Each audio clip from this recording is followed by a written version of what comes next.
નિલેશ કુંભાણી સામે કાયદાકીય પગલાં લેવા સુરત આમ આદમી પાર્ટીના કાર્યકરો દ્વારા જિલ્લા કલેક્ટરને આવેદનપત્ર આપી રજૂઆત કરી છે। સુરત આપ દ્વારા કલેક્ટરને નિલેશ કુંભાણી સામે કાયદાકીય પગલાં લેવા માટે માંગણી કરતી લેખિત રજૂઆત કરી હતી। આપ નેતા મનોજ સુરઠિયાએ જણાવ્યું હતું કે ભાજપે આખે આખું ષડયંત્ર રચ્યું છે।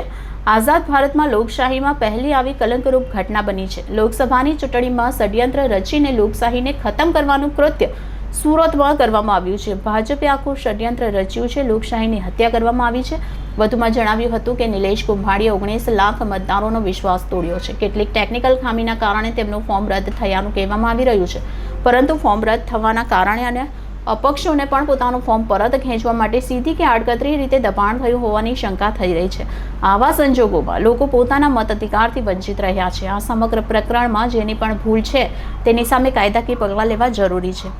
મનોજ સોરઠિયાએ વધુમાં જણાવ્યું હતું કે નિલેશ કુંભાણીના ફોર્મ રદ થવા માટેના જે કારણો દર્શાવવામાં આવ્યા છે તે પણ અમને યોગ્ય જણાતા નથી, પરંતુ ફોર્મ રદ કરવામાં આવ્યું છે।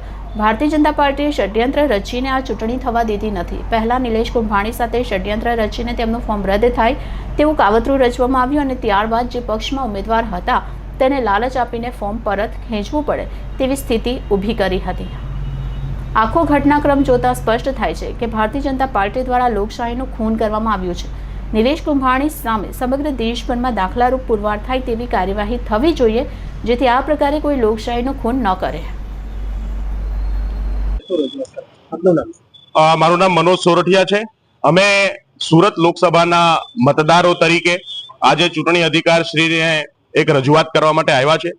જે રીતે સુરતની અંદર સુરત લોકસભા સીટ ઉપર તમામ વિપક્ષી સામે પક્ષે જે દાવેદારો જેટલા પણ ઉમેદવારો હતા એમને કોમ્પ્રોમાઇઝ કરીને બેસાડીને આ ચૂંટણીની આખી જે પ્રક્રિયા છે એનું અને લોકતંત્રનું જે ચીરહરણ કરવામાં આવ્યું છે એના વિરુદ્ધમાં ફોજદારી ગુનો દાખલ થાય એવી માંગ સાથે આજે અમે ચૂંટણી અધિકારી શ્રીને મળવા માટે આવ્યા છીએ।